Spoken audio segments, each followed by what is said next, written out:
Salamat. Bonjour, on est au 4 degrés sud, 12 degrés est. Alors à votre avis? Oui, vous avez raison, je suis venu explorer l'habitat indonésien.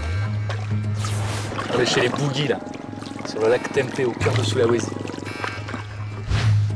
Je viens voir ici comment on construit les maisons dans cet archipel qui s'étend sur près de 6000 km entre l'océan Indien et l'océan Pacifique. Dans quel genre de maison on habite sur ces îles? Il y en a plus de 17 000 ici, où la terre tremble souvent. Il faut savoir se protéger des pluies tropicales très fortes et aussi des tristement célèbres tsunamis pour ceux qui habitent au bord de la mer. Salamat.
Première escale chez les Bugis.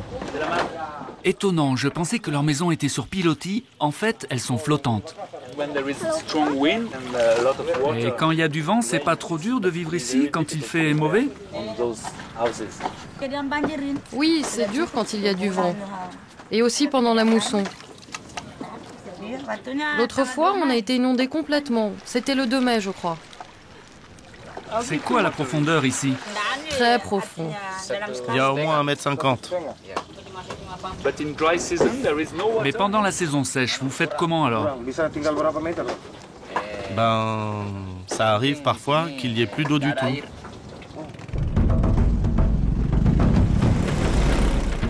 Je n'en reviens pas de ces maisons flottantes. Les Bugis sont les rois de la pêche. Dans la cuisine de fortune, on me prépare un délicieux mélange. Du poisson mariné dans du citron vert et de la noix de coco râpée et grillée.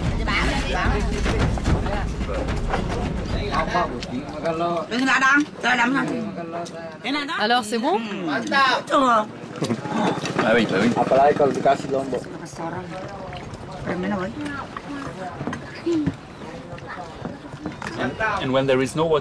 Mais quand il n'y a plus d'eau, alors vous faites comment? J'emporte ma maison au milieu du lac.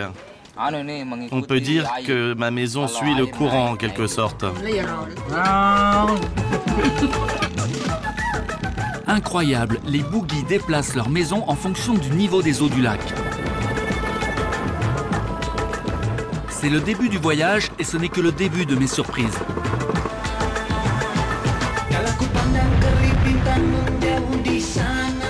J'ai pris la route en direction du pays Mamasa, au cœur de l'archipel de Sulawesi.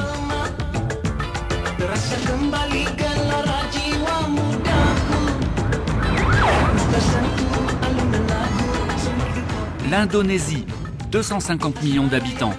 Ce qui saute aux yeux et aux oreilles, c'est un mélange unique de religions, empilées par l'histoire. Un millefeuille étonnant de croyances encore vivantes.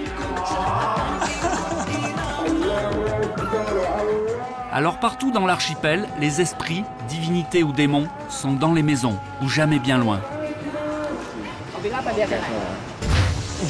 Plus vite, plus vite! Il faut qu'il aille plus vite. Yon est mon ami indonésien avec qui je fais le voyage.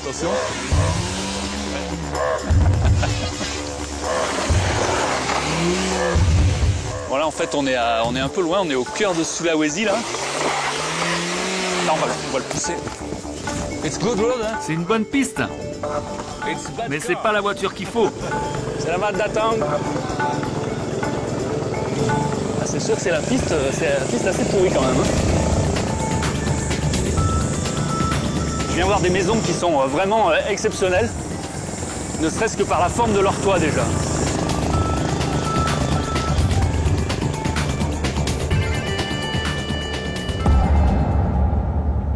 16 heures de piste, mais ça valait le coup.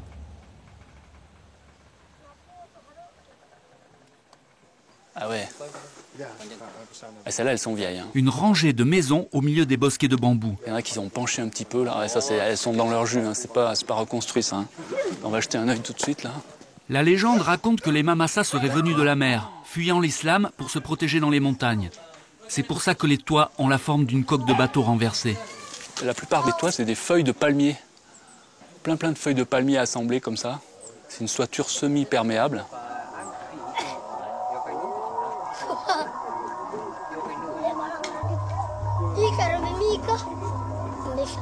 Il y a une procédure quand même, il faut aller doucement.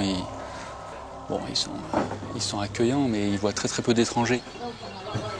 Faut y aller mollo.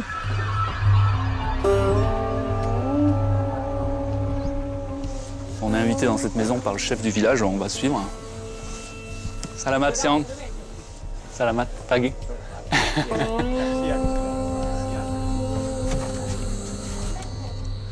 La terrasse, c'est la partie semi-privée publique. Et là, on est vraiment dans la cuisine, en fait, à l'arrière de la maison. Salamat siang. C'est incroyable. Oh, elle est roots, hein, cette cuisine-là.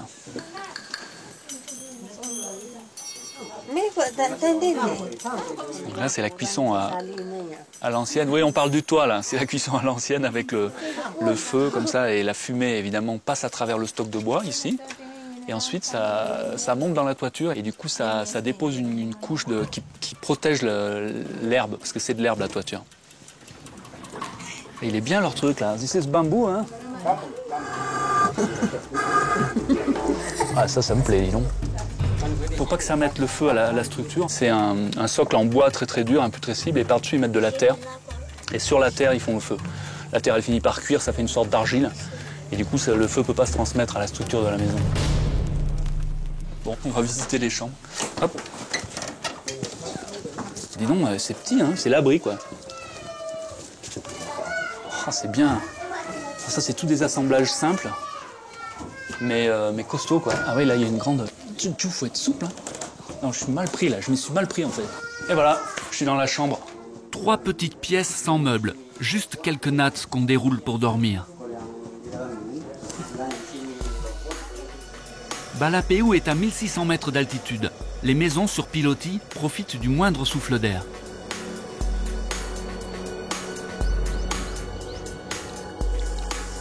Là, c'est le système de distribution d'eau aux maisons, avec bambou et petits tuyaux.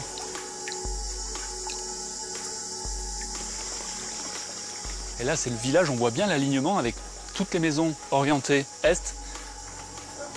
Et en face, les greniers à riz, les greniers à céréales. Principalement du riz ici. Chez les Mamasa, une des pièces maîtresses des maisons, c'est le pilier qui supporte le toit. Symbole de puissance, il est décoré de cornes de buffle. La maison est vieille parce qu'il y a des générations et des générations de gens qui sont nés là-dedans et qui sont morts dans cette maison, quoi. C'est impressionnant.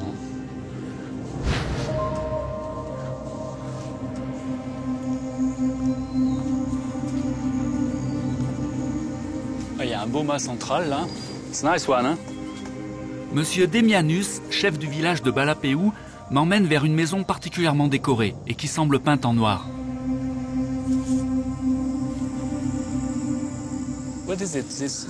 C'est quoi ce symbole là-bas? C'est le symbole de la mort. Regardez. Le centre représente l'image de l'ancêtre. C'est une décoration? Oui, c'est le motif Toraja.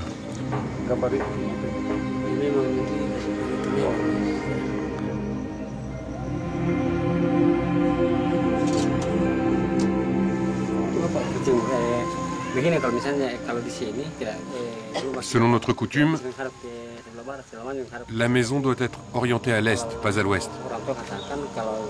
L'ouest, c'est le signe des cimetières.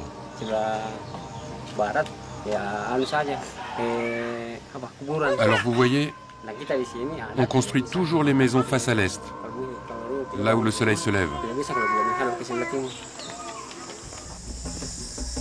Voilà, en grattant comme ça on voit bien le dépôt. Explorer les maisons en Indonésie, c'est se frotter aux dieux, aux démons et autres animaux extraordinaires. Mais partout dans ce pays, les forces obscures viennent d'abord du sous-sol, des volcans. Direction Java, une des îles les plus actives de la ceinture de feu du Pacifique. Lui, c'est le volcan Merapi. Régulièrement, il crache le feu et dans sa lave, on taille les bouddhas qui décorent temples et maisons.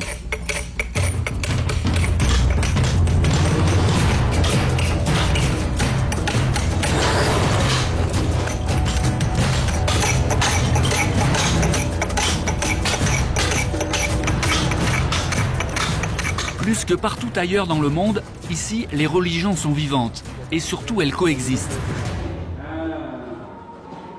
Au pied du volcan Merapi, la ville de Yogyakarta. 1,5 million d'habitants, régulièrement menacés par les tremblements de terre.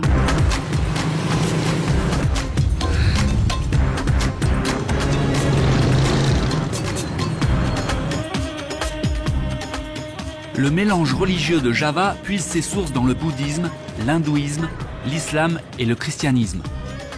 Le tout sur une base d'animisme qui a su tenir le coup. Il faut le voir pour y croire.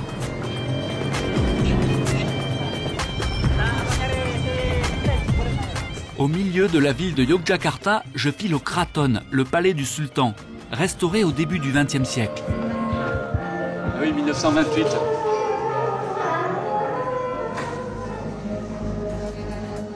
Le Kraton est une série de cours carrés aux pavillons en teck massifs.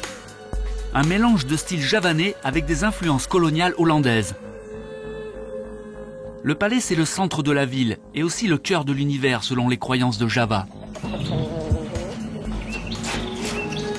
C'est coq sacré, ça, non? Il doit avoir un nom, ceux-là, à mon avis, on les mange pas. Hein. Moi, je dis, il faudrait un coq comme ça à l'Élysée, non? Bonjour, c'est la mat. Tiens, vous parlez français? Vous parlez français?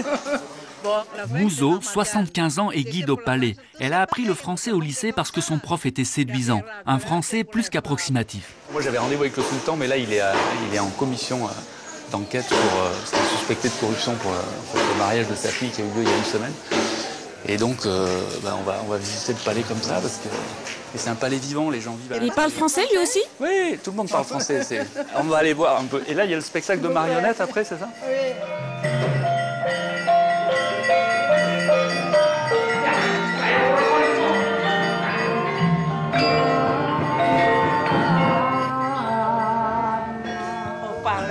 Au palais, on utilisait ça pour l'alarme en cas d'incendie. Ah oui? Mais chez vous, en plus petit, c'est un rouleau à pâtisserie. Oui. Ah oui, c'est sûr que ça a la forme. C'est incroyable cette pièce de bois. Il faut taper au milieu ici. Essaie. Oui, mais ils vont tous venir. Oui, mais ils vont croire qu'il y a le feu. Non? Oh, wow. Comme ça sonne, ça? Mais au village, Ouais. tous les jours, à 10h du soir, quelqu'un tape comme ça pour dire aux dames de ne pas oublier la pilule. Ah bon? Pour le contrôle de naissance. Vous faites ça, ah bon? Non, mais... Ah oui? Le bâtiment jaune là-bas est utilisé encore pour l'appartement du sultan. Ah, c'est là où il habite? Oui, il habite toujours ici avec sa famille. Le pavillon central du palais représente le volcan Merapi. Autour de ce point culminant, les autres pavillons sont les différentes îles de l'archipel. Dalles de marbre, lustres en verre de Venise, vitraux hollandais. C'est un mélange incroyable ici, incroyable.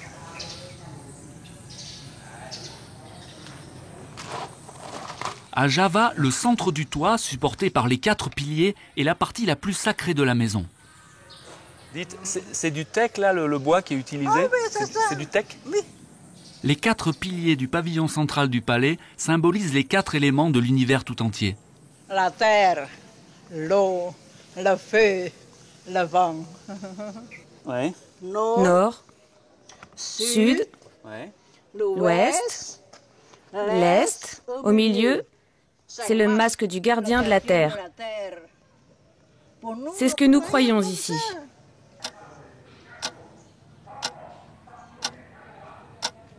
Le style javanais a son vrai code couleur. Rouge pour le courage, le noir c'est la couleur de la terre. Mais pour les vêtements, il y a 3 couleurs aussi. Bleu, blanc, marron. Vishnu, Brahma, Shiva. Hindouisme. Créateur, protecteur, destructeur.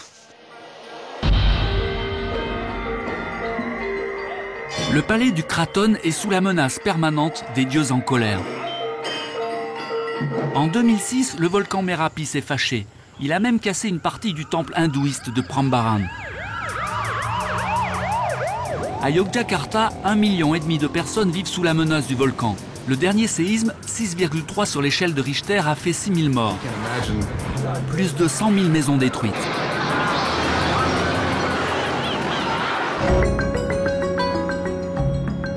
Pourtant, les Indonésiens savent faire des maisons solides. Il faut aller dans des coins perdus de l'archipel pour retrouver ce savoir-faire ancestral. Cap vers l'est, direction Sumba, une des îles les moins fréquentées de l'archipel. Une île un peu à l'écart du monde. Il n'y a pas si longtemps, le peuple de Sumba était cannibale. Ici, les missionnaires catholiques ont dû passer un deal avec la religion locale, la civilisation Marapu. Bien loin des influences coloniales, je viens voir comment on construit ces maisons avec de drôles de toits. C'est impressionnant ces mégalithes. Oh là là. Ah ouais, oh les chiens, c'est bon. Allez, oh! Allez, oh! À Sumba, les maisons ont une forme unique au monde. La civilisation Marapu a laissé d'énormes mégalithes sur la place des villages. Anciens lieux de prière où les habitants pratiquaient le culte des ancêtres. Le placement du village, vraiment bien vu.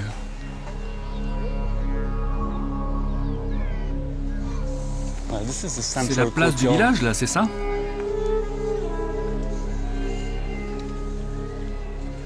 C'est la mat, tiens. Les maisons Sumba sont pleines de symboles.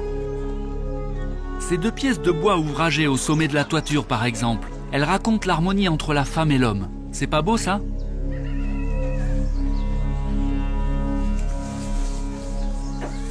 J'aimerais bien voir à l'intérieur. Par une porte, j'aperçois le lunga, symbole de longévité, qui décore les piliers. L'ancien, aperçu sur la place tout à l'heure, m'attire à l'ombre d'une toiture. Ouais. Ah, c'est pas mangeable comme ça. You cannot eat like this, non? Vas-y, mange. Ah. Ça, c'est des noix de bétel. On les mélange avec du camphre. Ah oui. Est-ce qu'on peut voir votre maison à l'intérieur? Non. On peut pas rentrer dans votre maison? Non, non, c'est interdit. Ah bon? Vous comprenez, c'est tabou. Là, on est dans la partie commune. C'est la terrasse en bambou, surélevée, sur pilotis. La partie familiale, c'est la pièce commune pour la famille, réservée à la famille, et les étrangers restent dehors. Pas facile de pénétrer dans une maison à Wanokaka. Il fait 35 degrés à l'ombre, tout le monde est à l'abri des toitures en herbe. Je suis le seul à me promener en plein cagnard. Finalement, M. Bekourade, un voisin, accepte de nous recevoir.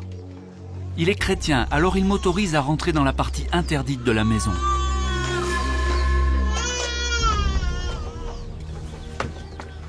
Et les piliers centraux, ça, toute la structure est en bois massif, et tout le reste, tous les bas-flancs, les planchers, les cloisons, c'est du bambou.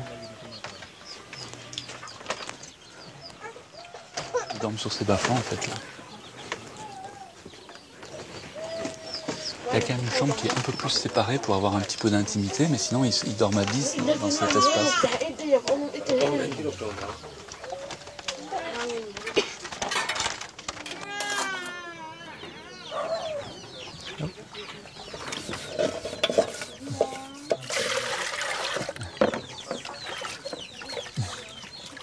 Donc en dessous, c'est l'étage des animaux. Ici, c'est les hommes. Et au-dessus, c'est le marapu dont parlait l'ancien là tout à l'heure. Il pense que c'est un endroit, un grenier en fait, il l'utilise comme un grenier. Just have a look. Yeah? Bisa. Qu'est-ce que ça veut dire? Putain, c'est plein de dessus, je te dis pas là.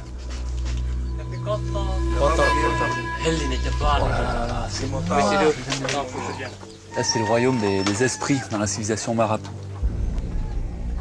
C'est couvert de suie.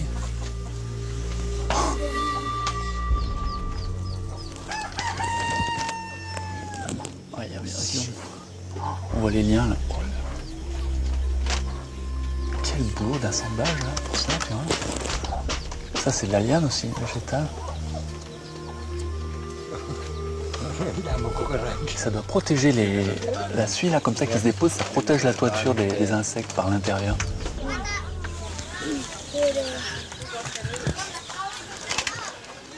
Voilà, il est déjà. Dis donc, il est attaqué ce bois là. Oh, c'est incroyable. Il n'y a pas d'assemblage, c'est uniquement posé. C'est une cabane, c'est posé. Ça tient la poutre sur laquelle vont se poser d'autres poutres et ensuite les bambous. C'est étonnant, hein, c'est vraiment uniquement les liens végétaux. Le bois il est pourri, là c'est pareil. Non, celui-là il est en bon état. En même temps tu peux les changer, c'est ça qui est bien. C'est modulable en fait.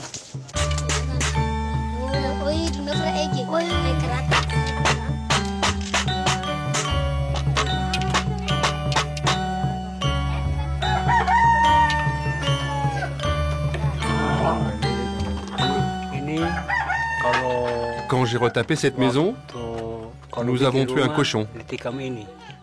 C'est celui-là.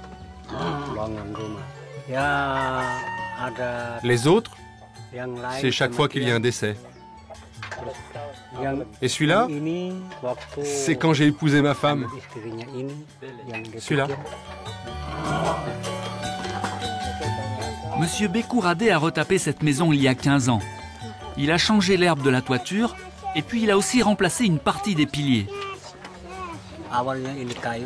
Il m'a fallu presque un mois pour couper le bois dans la forêt. J'ai taillé les troncs, j'ai fait du petit bois pour la charpente et j'ai aussi récupéré des lianes, les bambous et l'herbe. Vous avez fait comment pour apporter les troncs? Avec un bateau à rame. Vous avez transporté ces troncs en bateau? On a utilisé des treuils. Des treuils.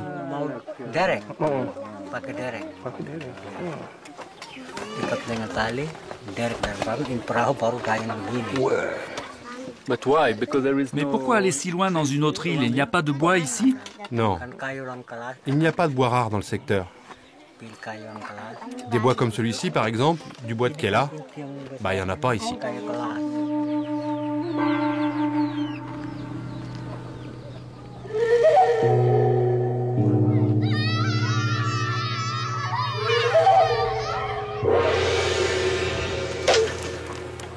Au menu, poulet grillé puis bouilli au lait de coco. On mange dehors sur la terrasse en bambou. On va bien dormir là, sur la terrasse. Ça va être parfait. Ici, pas d'eau, pas d'électricité. C'est 8 h, on va bientôt coucher les mioches. Hein.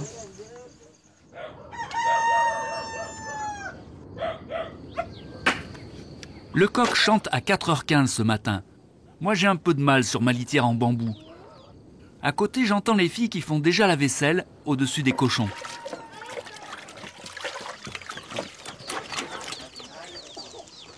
Qu'est-ce que vous cherchez?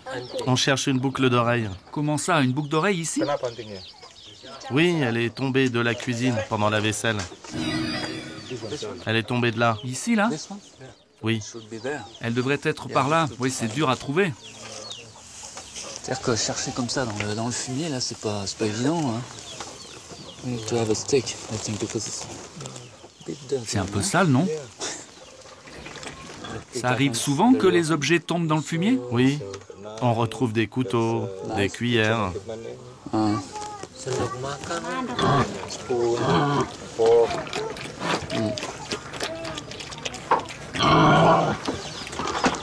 va pas être facile. Hein.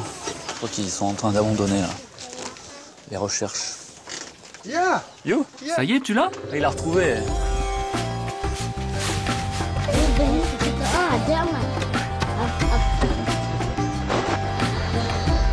Finalement, on l'a retrouvée, cette boucle d'oreille. Après toutes ces émotions, on est parti à la salle de bain. Moi, je rêvais déjà d'autres îles, là-bas, plus à l'ouest.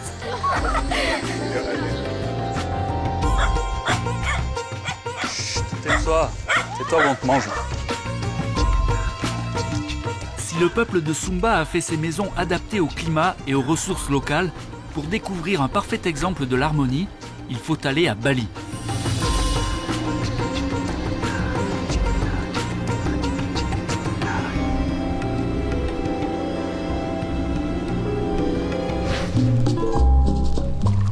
À 500 km des cochons de M. Bekou Radé, vers l'ouest, l'île de Bali.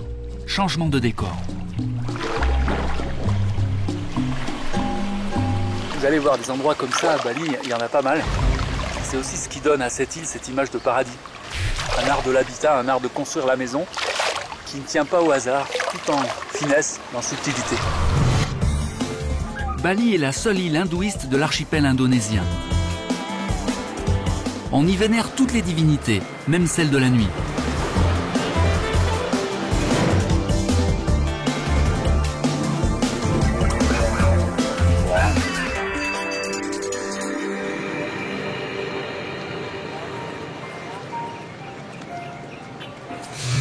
C'est Ganesh qui m'accueille. Ganesh, le dieu hindouiste protecteur de la maison. Je déboule dans la maison du grand prêtre d'Ubud, une sorte de labyrinthe avec plusieurs passages entre différents pavillons. Il y a des petits hôtels, on fait des offrandes partout là. Plein de divinités à Bali. On vient consulter le prêtre pour lui demander des conseils sur le succès, la prospérité de la famille et sur la tenue de la maison. On apporte les offrandes, là tout le monde vient voir le prêtre. Toutes des pièces annexes où on prépare les offrandes.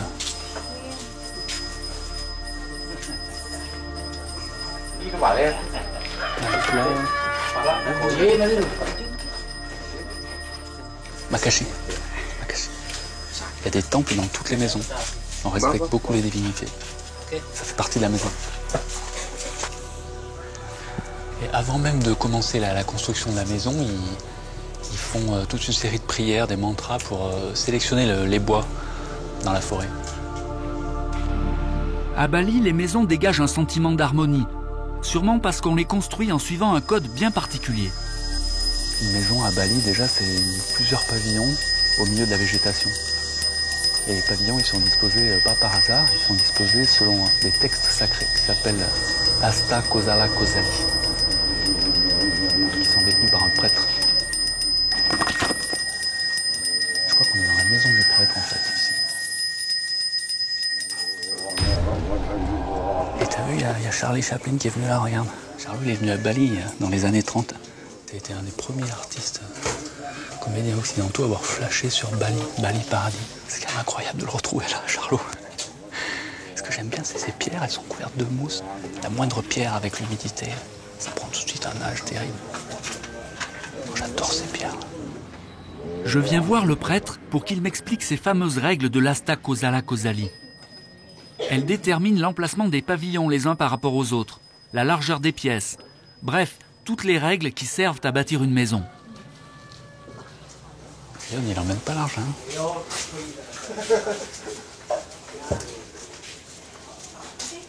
Faut dire qu'il est impressionnant. Salut.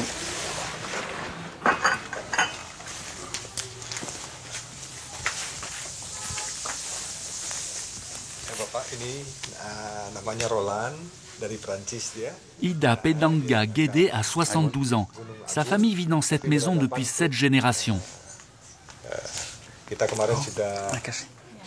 À Bali, 3 religions ont influencé la culture de l'île. Un mélange qui vient de très loin, via Ceylan et l'Indochine. Par exemple, les règles de mesure de la maison balinaise viennent de Grèce. Vous voulez dire la Grèce en Europe? Oui, en Grèce d'abord et après à Bali. La Grèce, incroyable. Plus incroyable encore, les Balinais considèrent leur maison comme un corps humain. La tête, c'est pour les dieux, le corps pour les hommes, les intestins et les jambes pour les démons. Une bonne averse et un café plus tard, Ida Pedanga Guédé accepte de me montrer ses fameux textes, qu'il a soigneusement recopiés à la main. Les originaux sont gardés sur des feuilles de palmier à Denpasar, en bas là. Tout ça, ce sont les règles. Ça commence là. Ces règles anciennes, qui ont toujours cours aujourd'hui, fixent même le système de mesure pour construire les maisons. C'est le Depa Asta Musti. Oui, c'est vrai. Pour mesurer la maison balinaise, on utilise le corps humain. On prend la longueur de l'index pour les grands piliers. Et pour les petits, on prend cette distance-là. Et on calcule comme ça la longueur et la largeur de toute la maison. Musti, c'est la distance des deux bras ouverts à l'horizontale. Depa, c'est la mesure entre le coude et l'extrémité de la main. Et Asta, c'est la longueur du pouce. Ce sont les mesures pour construire les temples. Épatants ces textes sacrés. J'apprends encore qu'à Bali, les toits des maisons ne doivent pas dépasser la hauteur des cocotiers. Une règle simple dont le résultat est immédiat. Les maisons sont fondues dans le paysage. Les règles de l'Asta Kosala Kosali, Linda Garland les connaît. Sur 10 hectares de terrain, dans un des coins les plus préservés de Bali, elle a construit son petit coin de paradis. 5 maisons en bois exotique le long de la rivière. Ah ouais, là ça rigole pas. C'est l'endroit magique.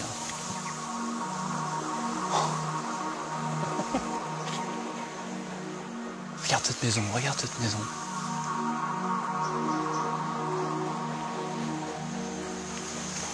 Oh, c'est génial.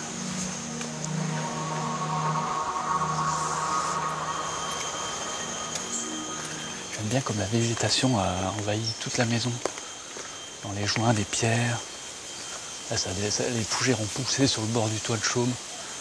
Il y a les animaux partout, petites fourmis qui courent, les oiseaux dans les bambous. C'est ça l'habitat tropical. La nature est dans la maison. Linda Garland est irlandaise. Styliste, docteur en philosophie, Linda est classée dans le top 50 des designers mondiaux. Elle a décoré la maison de David Bowie aux Caraïbes et fait découvrir Bali à Mick Jagger, qui vient se reposer ici. Bonjour.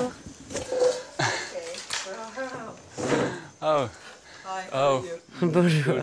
Ravi de vous rencontrer. Moi aussi. Oh mon Dieu, je suis toute transpirante. C'est un endroit incroyable. Merci. La nature est le style de la maison. Oui, la nature est avant toute chose et c'est aussi la fin. J'aime votre endroit. Merci. Vous êtes allé dans cette maison à côté ? L'architecture tribale est pratique. La manière dont les maisons attrapent le vent, la bonne pente des toits pour la pluie, les bons choix pour les tremblements de terre, tout cela est très fonctionnel. C'est une histoire de bon sens. Ils ne font pas de maisons stupides, ils doivent vivre dedans. Et on fait pareil ici. L'architecture ici, ce sont les éléments naturels. Il ne s'agit pas de savoir quel look ça va avoir, mais plutôt comment tout ça fonctionne avec la nature. Bienvenue au paradis. C'est que le début. L'architecture des maisons de Linda est inspirée par le style tribal de Bali et aussi d'autres îles de l'archipel. J'aime bien cette odeur. C'est le top là. C'est calme ici la nuit ? Tout le monde aime bien cet endroit. On y dort bien. Oui, on peut se relaxer, y passer une bonne nuit. C'est un endroit de rêve. Et la piscine là-bas est magique, magique.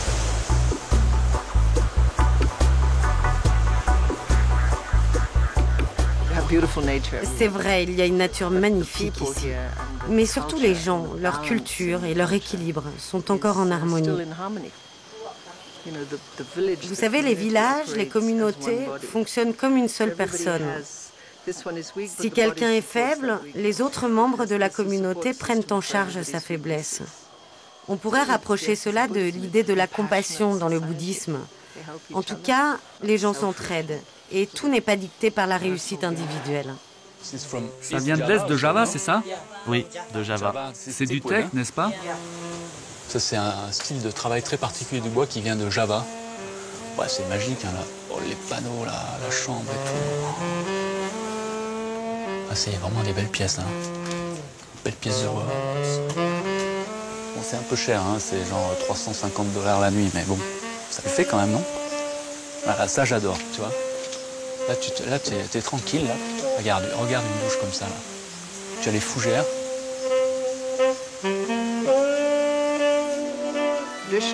L'architecture indonésienne traditionnelle a des espaces très publics et d'autres vraiment très privés. Ici, les parties privées sont les chambres, où on est assuré d'avoir de l'intimité. On garantit aux clients la tranquillité. Mais finalement, c'est ça le luxe, non? Et puis, on a un endroit où les hélicoptères peuvent se poser, là-bas, dans la forêt. Comme ça, les clients arrivent en toute discrétion. Vous savez, certains clients ont besoin de ça. À votre santé. À la vôtre. Merci. Les clients ici sont au cœur de la nature et ils se sentent vraiment à l'aise. Quand vous avez réglé tous vos soucis matériels, pour réfléchir à vos problèmes existentiels, il vous reste le clou du spectacle. The Bridge, un pont au-dessus de la rivière. Oh non, alors là, ça dépasse tout, là. Oh, l'endroit. Juste au-dessus de la rivière, avec ce petit air frais qui descend. Ah, j'aime vraiment cet endroit. C'est étonnant.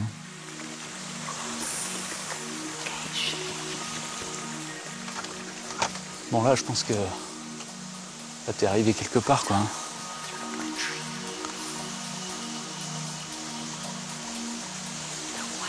Là, c'est pendu. Oh là là, regarde ça. Yeah, you bring pillows. Linda Garland a construit son petit coin de paradis avec des matériaux de récupération.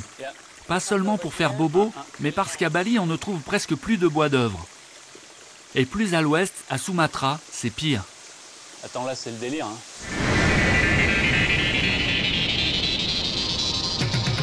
Pas facile de partir de Bali.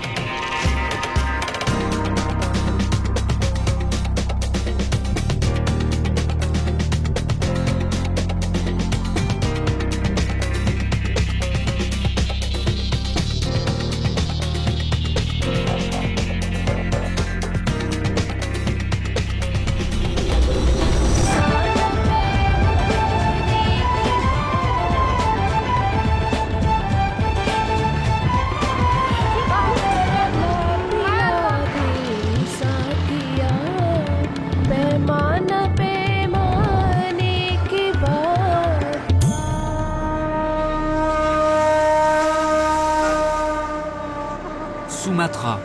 Je me suis réveillé un beau matin et j'ai vu ça. J'étais arrivé au pays Minangkabau. Minangkabau, ça veut dire buffle victorieux. Oh, c'est dingue sous la toiture, là, les essaims. Eh, si elles décollent toutes, là, on n'est pas bien. Je viens voir des maisons avec des drôles de toits. Et d'abord, ce palais royal.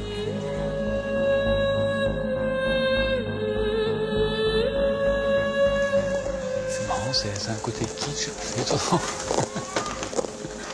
C'est un drôle de mélange. Le peuple Minang était passé maître dans l'art d'utiliser les essences locales de bois pour construire ses maisons. On est à Batu Sangkar, c'est la porte d'entrée vers une région qui s'appelle le Tanah Datar, qui est considérée comme le berceau historique de Sumatra. Toutes les grandes dynasties princières, les sultans, avaient leur royaume ici. Alors ce qui est drôle, c'est que c'est tout de traviole. Les fenêtres ne sont pas d'équerre. Les piliers sont penchés comme ça, sont de travers. Il y a un seul grand espace central et avec ces piliers, l'écartement entre chaque pilier, ça devait faire le saut d'un cheval normalement. Ici, toutes les maisons sont construites sur le modèle de ce palais. C'est pas mal comme loft, non?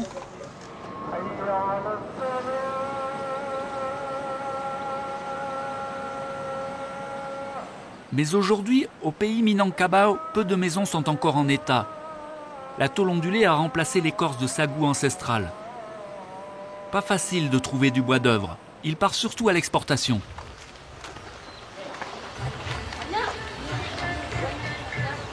Ahmad. Hello.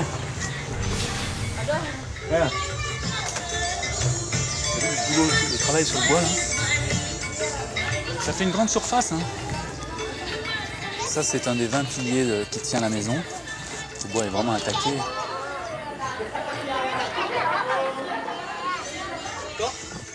Je regardais la maison, elle est tellement belle. Yusnimar est la patronne de la maison, construite dans les années 30 par son arrière-grand-père. Plusieurs générations vivent ensemble ici, mais la maison est en sale état.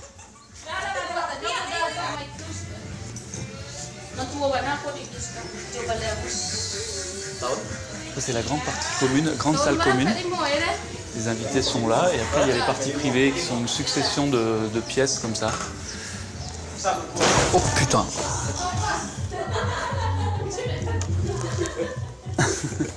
Tu parles fait par les insectes, regarde. Ça c'est quand même embêtant, j'aurais pété leur plancher quoi. Hein.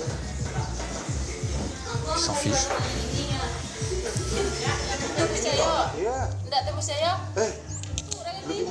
À côté de l'espace commun, qu'on appelle le Pankalan, il y a les chambres.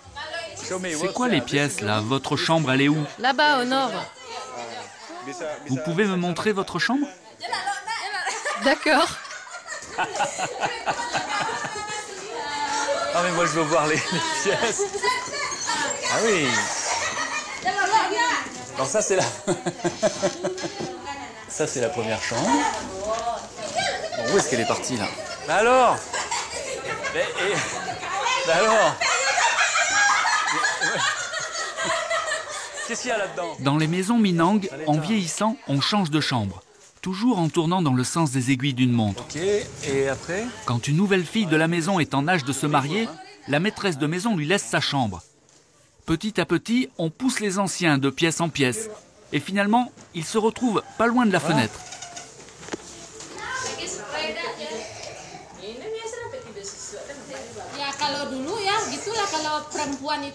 Vous savez, avant, c'était dur de trouver un mari.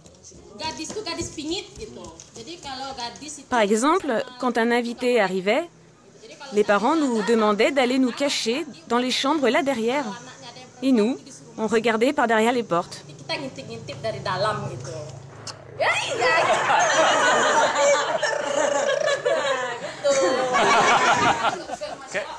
On peut monter voir en haut? Oui, bien sûr, allez-y. Juste jeter un œil sur la toiture. The ladder. On aille voir un peu cette toiture de l'intérieur. Ouais.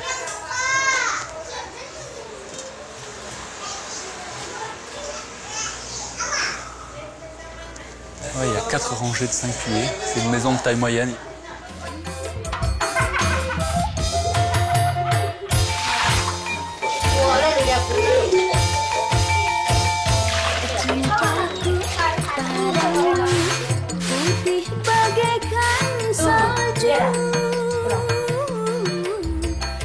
Un tremblement de terre, l'an dernier, a démoli la cuisine. Depuis, Yusnimar bricole avec les moyens du bord. Aujourd'hui, ses voisines lui donnent un coup de main. Oui, là, c'est la nouvelle cuisine. C'est le séisme qui a cassé l'ancienne. On a fait celle-là au même niveau que la maison. Et vous n'avez pas assez d'argent pour la reconstruire? Oui, c'est vrai, c'est cher. Les plaques de tôle sont chères. Et en plus, c'est difficile de trouver le bon bois.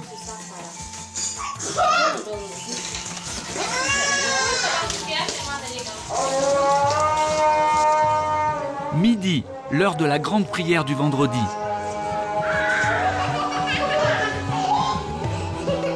Ici, dans la maison de Yusnimar, comme le veut la coutume, les femmes mangent séparées des hommes. C'est bon ça? Alors, c'est bon? Ah oui, c'est très bon. C'est bon? Oui, vraiment.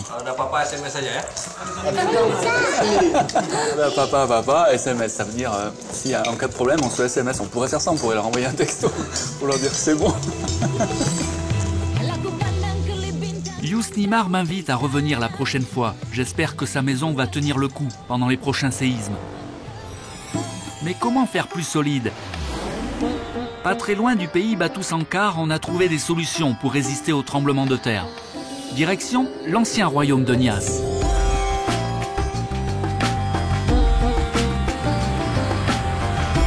Un bimoteur à hélice pour la dernière étape du voyage. Au large de Sumatra, je file sur l'île de Nias.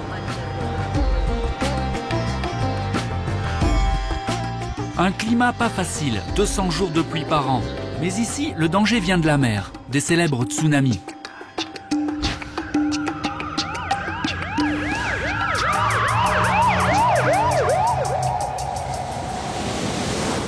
La première parade contre les tsunamis, c'est bien sûr de s'installer en hauteur. Les villages traditionnels se trouvent à l'intérieur des terres.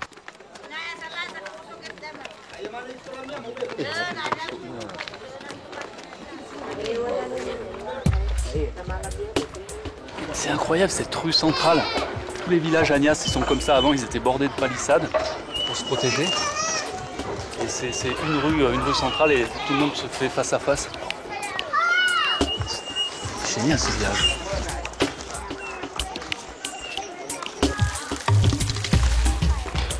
Construit sur une colline, tout le village est pavé et un système de rigoles draine les eaux de pluie.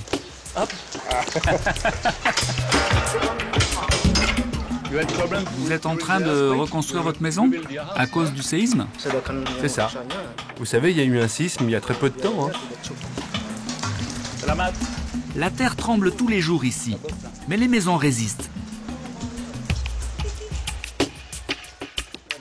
La partie arrière était abîmée, mais elle n'est pas complètement détruite. Juste les bois se sont déplacés. Les maisons ont résisté au dernier séisme grâce à leur construction bien spéciale, un système de pilotis croisés.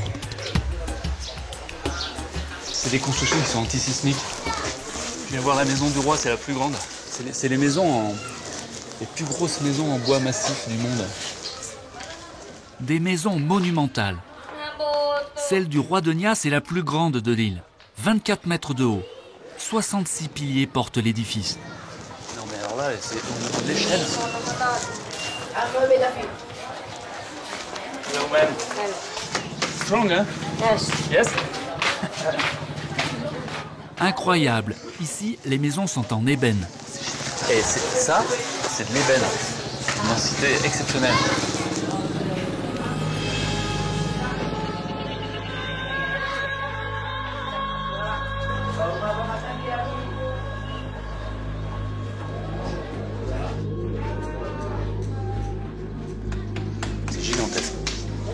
Bon, c'est antisismique en plus ces constructions parce que les piliers sont très gros, vraiment du mastoc, du massif.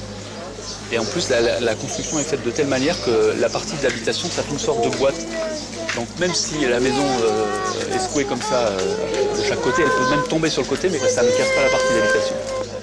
Ici, ça cartonne. En 2006, il y a eu un séisme de 8,7 sur l'échelle de Richter. C'est parce qu'on est à l'endroit où la plaque de l'océan Indien s'enfonce sous la plaque asiatique. 1000 morts sur l'île de Nias il y a 2 ans. Mais en bas, sur la côte, dans les maisons modernes en béton. Ici, presque toutes les maisons ont résisté.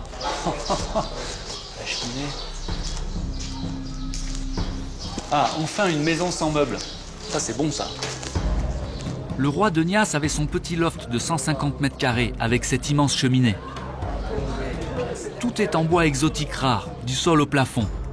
Magnifique, du solide.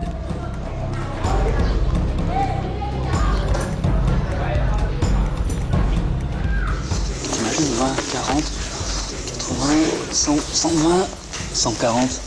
La taille du tronc d'arbre, c'est des belles pièces, hein, franchement.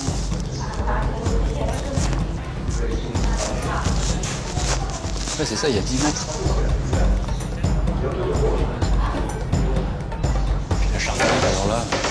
J'hallucine sur la quantité de poutres dans la charpente, là aussi surdimensionnée, pour résister aux secousses. Elles sont extraordinaires, ces maisons. Je n'imaginais pas ça comme ça. Hein. Là, c'est puissant. Les maisons de Nias sont aussi pleines d'astuces. Ça fait différents étages, comme ça, on peut surveiller, là. Ça, c'est que à Nias qu'on trouve ça, dans l'Indonésie. C'est des sortes de banquettes, là, où on peut surveiller ce qui se passe dans le village. On est au frais. Obligés de se protéger des colères de la terre, les Niassois ont fait leur maison solide. Après, il restait à se protéger de la pluie. 250 jours par an quand même. Il fallait trouver une solution. Il y a aussi ces fenêtres là qu'on voit que à Nias.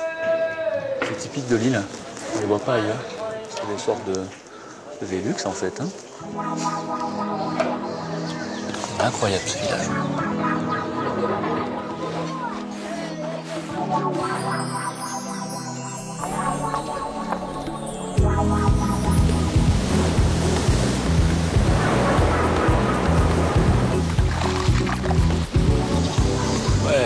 Bon, j'espère que cette exploration des maisons tropicales d'Indonésie vous a plu. On pourrait faire facilement un deuxième épisode dans ce pays, tellement il y a des cultures différentes et donc des architectures particulières. Bon, je vous laisse, je vais aller surfer la Gundry, cette vague célèbre qui a été découverte par des surfeurs australiens dans les années 60. Non, je rigole, je vais aller me faire un bon poisson en terrasse. Ciao!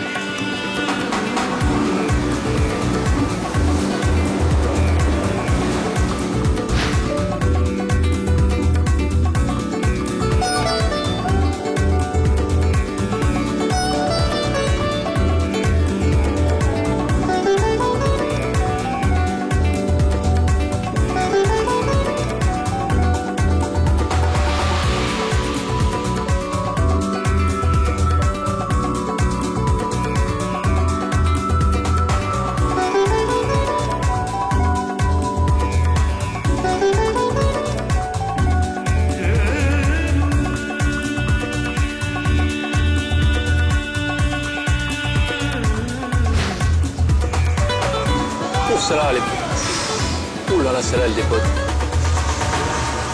Nickel ce poisson.